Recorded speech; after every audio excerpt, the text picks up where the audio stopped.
Jadi ada sesuatu yang mungkin ketika dilakukan di Indonesia itu normal, tetapi ketika dilakukan di Jepang itu aneh atau itu tidak boleh, seperti itu. Mengingatkan tujuan teman-teman itu mau ke Jepang apa, meluruskan niat teman-teman. Kadang ada orang-orang yang mereka itu daftar LPK, ingin berangkat ke Jepang, mereka hanya ikut-ikutan saja atau mereka melihat tren orang di sosmed. Ketika LPK yang bisa memberangkatkan murid dengan cepat, tentunya LPK tersebut sangat diminati. Tapi ketika mereka bisa memberangkatkan murid dengan cepat, apakah murid yang diberangkatkan itu berkualitas? Apakah mereka sudah pantas untuk diberangkatkan? Apakah kemampuan bahasa mereka sudah cukup? Apakah pengetahuan mereka tentang budaya Jepang sudah cukup? Action. Minasan konnichiwa, pau desu. Kalau kita bicara tentang hal yang terjadi akhir-akhir ini di Jepang, yaitu tentang beberapa orang asing, khususnya warga negara Indonesia yang bikin kegaduhan, kerusuhan, atau bahkan yang sampai melakukan tindakan kriminal di Jepang, tentunya hal ini bisa dibilang cukup mengkhawatirkan. Apalagi bagi teman-teman yang sekarang lagi ada di Indonesia dan berencana untuk berangkat ke Jepang. Tentunya khawatir, takutnya nanti tidak bisa masuk ke Jepang atau di blacklist oleh pihak Kumiai atau TSK. Seperti itu. Nah, jadi di sini ya, tindakan-tindakan kriminal yang dilakukan tersebut atau tindakan beberapa pelanggaran yang dilakukan tersebut tentunya menimbulkan tanda tanya bagi teman-teman. Kenapa sih orang-orang tersebut melakukan hal tersebut? Apa sih alasannya dan bagaimana sih cara menanganinya? Apa solusinya? Seperti itu. Karena di kolom komentar pun juga bertanya, banyak teman-teman yang bertanya, kira-kira apa sih sebaiknya kita lakukan, karena ini menyangkut masa depan nama baik Indonesia dan juga masa depan orang asing, khususnya orang Indonesia yang ingin pergi ke Jepang. Kenapa? Karena kalau dengan hal-hal yang seperti ini terus saja terjadi, beberapa pelanggaran beruntun terus saja terjadi, tentunya pihak Jepang, khususnya Kumiai ataupun TSK, tentunya akan takut untuk melakukan perekrutan khusus ke negara-negara yang bermasalah. Dalam hal ini kita sebut saja Indonesia, seperti itu. Ya, walaupun pada faktanya kejahatan yang dilakukan orang asing tidak terlalu banyak ya, tetapi tentunya sedikit banyak itu akan berpengaruh. Nah, maka dari itu di sini gue akan memberikan beberapa kritik dan saran yang menurut gue akan berguna bagi teman-teman yang ingin berangkat ke Jepang dan juga khususnya untuk LPK yang akan mengirim orang-orangnya atau anak-anaknya berangkat ke Jepang. Diharapkan nanti dengan beberapa saran ini yang bisa gue sampaikan, ya barangkali ya ini berguna, bisa diimplementasikan sehingga nanti kita bisa meningkatkan atau membersihkan nama orang Indonesia dan meningkatkan kualitas orang yang dikirim ke Jepang. Nah, maka dari itu di sini gue akan coba jelaskan kepada teman-teman. Jadi buat teman-teman silahkan nonton video ini sampai habis.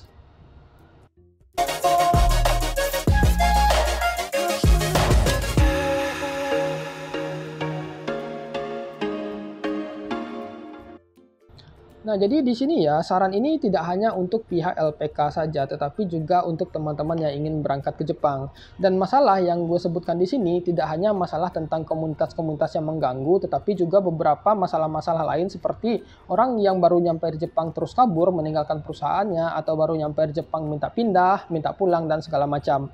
Terus juga beberapa orang-orang yang melakukan tindakan kriminal di Jepang. Diharapkan saran ini bisa mengurangi tindakan-tindakan yang merugikan tersebut, karena tindakan tersebut bisa merugikan dan berefek panjang di kemudian hari.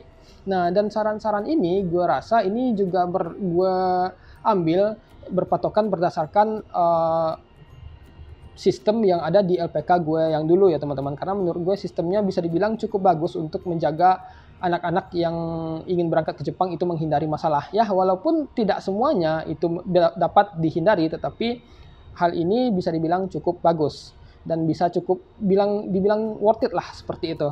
Nah, yang pertama adalah itu diharapkan ya teman-teman, diharapkan teman-teman yang ingin berangkat ke Jepang itu menguasai bahasa Jepang dengan baik.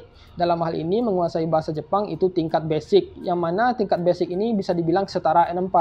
Kenapa? Karena ketika teman-teman itu memiliki kemampuan, nggak harus N4, setara N4 saja itu sudah bisa menyelamatkan teman-teman itu untuk tinggal hidup dan bekerja di Jepang. Kenapa? Karena kalau tidak dibarengi dengan kemampuan bahasa Jepang, tentunya nanti akan menjadi masalah, akan menjadi kesulitan.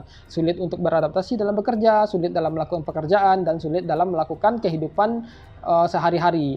Nah, kalau misalnya teman-teman tidak mampu berbahasa dengan baik, otomatis kan perusahaan juga akan kesulitan. Kalau perusahaannya sabar, ya syukur. Tetapi kan ada perusahaan yang tidak mau sabar, yang mereka itu tidak sabaran untuk teman-teman bisa beradaptasi. Dan akhirnya karena teman-teman tidak mampu bisa beradaptasi dengan cepat, karena masalah bahasa, teman-teman itu dimarahi oleh perusahaan. Dan yang mana nanti hubungan dengan perusahaan tidak baik, terus minta pulang atau kabur dan segala macam. Tentunya kemampuan bahasa di sini sangat diperlukan. Nah, untuk kemampuan bahasa setara N4 ini bagi pihak LPK gue sarankan berikan pelajaran yang mana kalau LPK gue dulu itu memberikan pelajaran itu melalui buku Minna no Nihongo. Minna no Nihongo itu biasanya bagi orang-orang yang akan berangkat ke Jepang, biasanya mereka sudah menyelesaikan sampai bab 50. Atau kalau misalnya nggak sampai bab 50, biasanya bab 45 itu mereka sudah selesai. Ketika teman-teman itu menguasai buku Minna no Nihongo 1 dan 2, itu sampai bab 45 lah minimal, gue rasa teman-teman itu cukup siap untuk berkomunikasi dalam kehidupan sehari-hari, berkomunikasi secara kemampuan dasar, itu udah cukup. Dan untuk pembahasan buku Minna no Nihongo ini tidak cukup dengan buku Minna no Nihongo terjemahan bahasa Indonesia saja, tetapi juga mempelajari buku Minna no Nihongo 1 dan 2 yang Shokyu level itu dalam bahasa Jepangnya juga. Jadi pelajari dua buku tersebut, yang bahasa Jepang juga bahasa Indonesia juga, seperti itu ya. Nah, jadi saran yang pertama, diharapkan teman-teman yang ingin berangkat ke Jepang itu bisa menguasai bahasa Jepang level basic. Yang kedua yaitu adalah pihak LPK itu bertanggung jawab dalam memberikan kemampuan dasar atau pengetahuan dasar tentang Jepang, mana yang boleh, mana yang tidak boleh. Karena ini sangat penting, karena kan budaya kita beda. Warga negara Indonesia budayanya beda dengan warga negara Jepang. Jadi ada sesuatu yang mungkin ketika dilakukan di Indonesia itu normal, tetapi ketika dilakukan di Jepang itu aneh atau itu tidak boleh, seperti itu. Misalnya dalam budaya membuang sampah, orang kita membuang sampah itu normal, wajar. Atau misalnya meludah atau merokok di jalan, itu hal yang normal bagi sebagian orang. Tetapi di Jepang kita bahkan untuk merokok pun ada tempatnya, seperti itu. Membuang sampah pun ada pembagiannya, ada sampah yang bisa dibakar, ada sampah yang tidak bisa dibakar, ada yang botol, ada yang kaleng dan segala macam. Nah, jadi itu juga harus diberikan pengetahuan tentang hal tersebut, karena nanti ketika misalnya pengetahuan tersebut tidak diberikan, tentunya hal itu akan menjadi kesulitan. Teman-teman akan menjadi kesulitan ketika berada di Jepang. Kenapa? Karena tidak dapat pengetahuan dasar tentang Jepang, seperti itu. Atau misalnya bagaimana cara membuang minyak, cara menjemur pakaian, dan segala macam, itu sangat penting diberikan pengetahuan dasar tersebut oleh pihak LPK. Nah, bagi teman-teman yang ingin berangkat secara mandiri dengan Tokutei Gino, teman-teman juga harus mempelajari hal tersebut. Nah, yang selanjutnya, pihak LPK itu sangat penting sekali memberitahukan tentang fakta di Jepang, yang mana pada umumnya pekerjaan di Jepang itu cukup keras, apalagi bagi orang-orang yang bekerja di Gemba. Sehingga nanti teman-teman yang ingin berangkat ke Jepang itu melakukan persiapan fisik dan persiapan mental juga. Karena di Jepang ini 4 musim ya teman-teman, 4 musim. Musim semi, musim panas, musim gugur, musim dingin. Nah, bagi teman-teman yang bekerja di outdoor, musim panas dan musim dingin ini adalah tantangan terbesar. Nah, pengetahuan tentang masalah musim ini juga harus dikasih tahu. Terus juga bagaimana pekerjaan-pekerjaan di bidang-bidang yang bisa dibilang menggunakan kekuatan fisik. Misalnya seperti di pertanian tadi gue bilang kan. Misalnya teman-teman saat musim panas harus menanam dan segala macam dengan menghadapi panas. Terus ketika musim panen harus mengangkat panen dengan banyak, seperti itu dan segala macam lah. Atau misalnya konstruksi bagian kumitate harus mengangkat besi untuk Ashiba, itu kan berat, seperti itu. Nah, pengalaman-pengalaman atau pengetahuan tentang hal tersebut harus diberikan oleh pihak LPK dan itu wajib. Dan teman-teman yang mungkin tidak ada LPK juga harus mencari pengetahuan fakta tentang di Jepang itu tidak seenak video TikTok orang lain, seperti itu ya teman-teman. Tidak hanya tentang memberitahu pengetahuan tentang gaji saja. Oh, di Jepang gajinya 15 juta, di Jepang gajinya 20 juta, di Jepang gajinya besar loh, seperti ini dan segala macam. Tidak hanya pengetahuan tentang gaji saja, tetapi pengetahuan tentang fakta yang pahit-pahitnya tentang Jepang itu harus diberitahu agar orang-orang yang berangkat ke Jepang ini dia sadar kalau dia pergi ke Jepang itu bukan main-main, bukan pergi main, tetapi untuk melakukan pekerjaan, untuk mencapai tujuannya, seperti itu. Nah, selanjutnya yaitu adalah selain memberi pengetahuan tentang fakta di Jepang, tentunya menceritakan pengalaman itu juga penting. Pengalaman dari senseinya sendiri, kalau misalnya senseinya itu pernah berangkat ke Jepang, atau pengalaman dari senpai.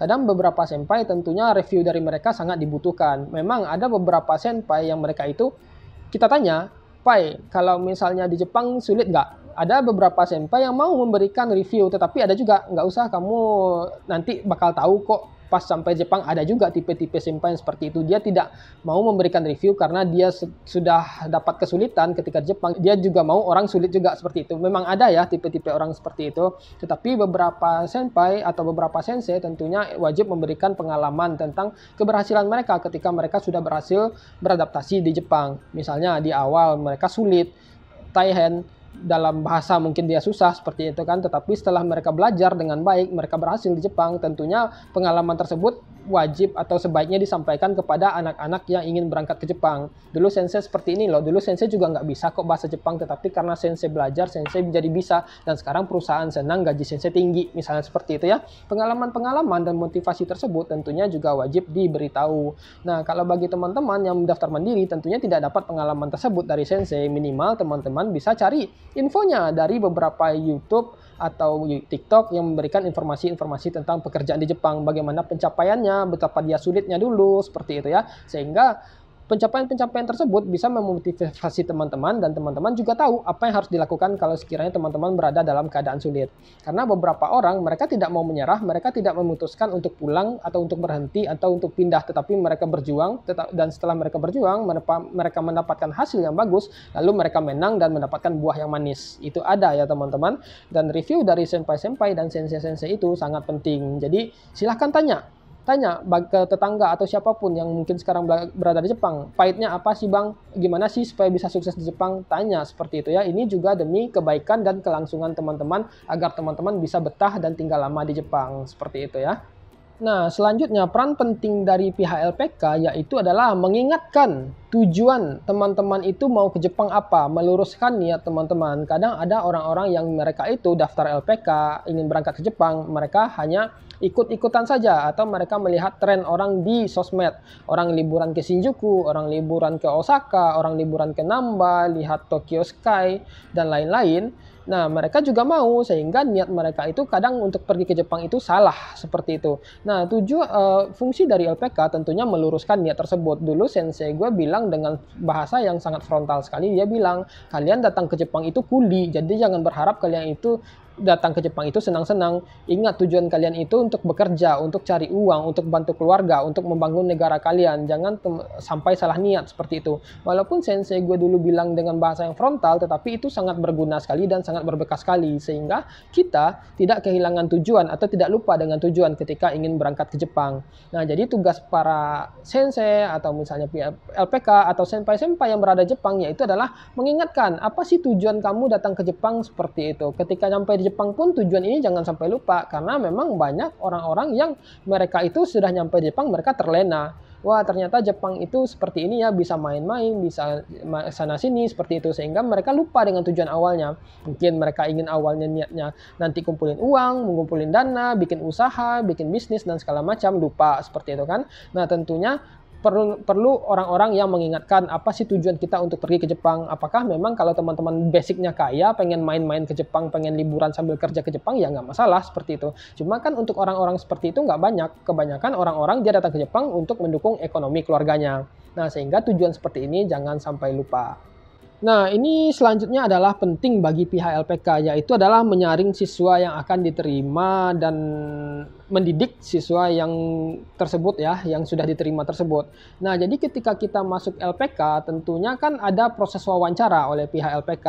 Nah, pihak LPK itu tentunya wajib ya melakukan penyaringan terhadap siswa-siswa mereka yang akan mereka berangkatkan ke Jepang, karena ini berpengaruh di kemudian hari. Kalau mereka memasukkan semua orang random tanpa ada batasan, kadang kita tidak tahu apakah orang ini memiliki kompetensi, apakah mereka memiliki mental yang bagus, apakah mereka tidak memiliki masalah psikologi dan segala macam seperti itu ya.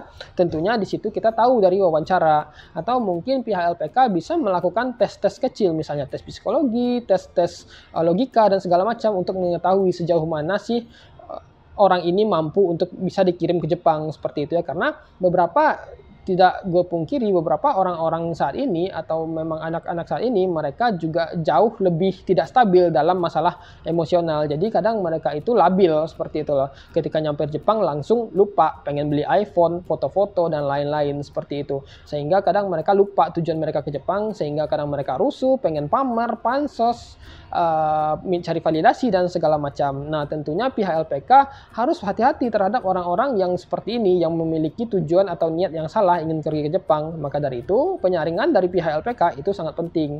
Jangan asal-asal kirim saja, jangan asal pengen memberangkatkan siswa saja karena mereka bisa bayar 40 juta sampai 60 juta itu uang masuk terus dikirim saja manusia-manusia yang kurang berkualitas ini. Tentunya orang-orang yang SDM-nya rendah atau SDM-nya kurang ini kalau misalnya dikirim ke Jepang mereka akan bikin masalah. Nah, ini peran LPK sangat penting. Jadi mohon bagi pihak LPK tolong saring siswanya ya, jangan asal kirim saja seperti itu. Karena ketika mungkin pihak LPK mengirim siswanya asal-asalan, takutnya nanti siswa yang dikirim ini nanti bermasalah dan si pihak Kumiai atau pihak TSK tidak percaya dengan kredibilitas si pihak LPK, nanti pihak LPK itu tidak dipilih lagi atau tidak diminati lagi oleh Kumiai atau TSK seperti itu. Karena anak-anak yang mereka kirim atau anak-anak yang berasal dari mereka tidak berkualitas seperti itu ya.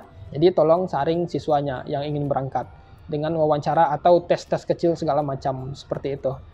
Nah, selanjutnya yaitu adalah diharapkan kepada LPK maupun teman-teman perorangan yang berangkat secara mandiri yaitu adalah jangan fokus pada cepat berangkat, tetapi fokuslah pada kualitas teman-teman atau murid-murid seperti itu. Kenapa? Karena ketika LPK yang bisa memberangkatkan murid dengan cepat, tentunya LPK tersebut sangat diminati. Tapi ketika mereka bisa memberangkatkan murid dengan cepat, apakah murid yang diberangkatkan itu berkualitas? Apakah mereka sudah pantas untuk diberangkatkan? Apakah kemampuan bahasa mereka sudah cukup? Apakah pengetahuan mereka tentang budaya Jepang sudah cukup? Tentu saja belum. Karena beberapa LPK ada yang bisa memberangkatkan 4 bulan, 5 bulan, 6 bulan. Tentu saja proses pembelajaran tidak cukup dari jangka waktu sesingkat itu. Apalagi untuk mempelajari N4, gue rasa kalau misalnya pelajaran reguler ya dengan belajar 3 kali seminggu atau 4 kali seminggu dengan waktu pelajarannya itu sekitar 5 jam, gue rasa memahami isi buku atau mempelajari sampai level N4 tentunya akan memakan waktu. Karena dulu di LPK gue sistemnya itu belajar 3 kali seminggu, yang mana sehari itu cuma 5 jam lah, 4 atau 5 jam lah seperti itu. Sehingga walaupun makan waktu yang lama, tetapi murid-murid di sana itu bisa dibilang mereka memiliki kemampuan bahasa yang bagus. Nanti ketika mereka sudah naik tingkat, naik kelas, biasanya kelas mereka itu akan full 1 hari seperti itu ya. Dan itu biasanya 3 kali atau 4 kali seminggu. Sehingga mereka jauh-jauh lebih bisa meningkatkan kemampuan mereka. Nah, jadi pihak LPK pun juga seperti itu. Jangan hanya fokus pada memberangkatkan orang cepat, tetapi orang ini belum siap, belum matang seperti itu, karbit seperti itu ya. Ya, orang-orang seperti itu nggak bakal bisa dijamin orang-orang seperti itu akan nggak bikin masalah seperti itu ya, karena mereka aja budaya aja mereka nggak tahu, bahasa aja mereka nggak tahu, mereka cuma ikut-ikut senpai-senpai mereka yang nanti akan menganai mereka, akan memandu mereka seperti itu, karena mereka mungkin belajar dari senpai mereka tentang budaya yang mana mungkin senpai mereka pun juga salah dalam cara memperlakukan budaya Jepang seperti itu ya. Nah, jadi hal seperti ini kalau misalnya teman-teman atau LPK mengirim orang-orang yang kurang berkualitas, tentunya ini sangat berdampak besar bagi teman-teman yang ingin berangkat ke Jepang di kemudian hari. Atau kalau misalnya sekiranya LPK mengirimkan orang-orang yang berkualitas, tentunya dampak positifnya juga akan ada di kemudian hari. Pihak orang Jepang akan merasa nyaman dengan menerima orang asing. TSK atau Kumiai mereka juga percaya kepada LPK tersebut karena dia berhasil mengirim orang-orang yang berbahasa bagus, memiliki pengetahuan yang cukup, dan bisa diajak bekerja sama seperti itu ya. Nah, jadi itu beberapa poin yang gue rasa bisa diterapkan bagi pihak LPK maupun orang-orang yang ingin bekerja secara mandiri ke Jepang, supaya tujuannya adalah untuk mengurangi hal-hal negatif yang terjadi di Jepang seperti yang kita lihat di berita-berita belakangan ini. Nah, maka dari itu di sini gue sarankan mungkin beberapa pihak LPK atau teman-teman yang berangkat ke Jepang bisa menerapkan beberapa saran-saran gue ini. Dan juga mungkin buat teman-teman yang punya saran tambahan, silakan tulis di komen. Atau mungkin yang tidak setuju dengan saran gue ini, silakan aja bantah di komen ya. Barangkali memang kita bisa memperbaiki saran ini. Karena saran ini full dari pemikiran gue pribadi, berdasarkan pengalaman gue ketika gue masuk LPK ya teman-teman. Nah, jadi kalau sekiranya teman-teman masih punya pertanyaan, silakan tulis di komen. Gue bakal jawab sebisa mungkin dan sampai ketemu di video berikutnya. Cut.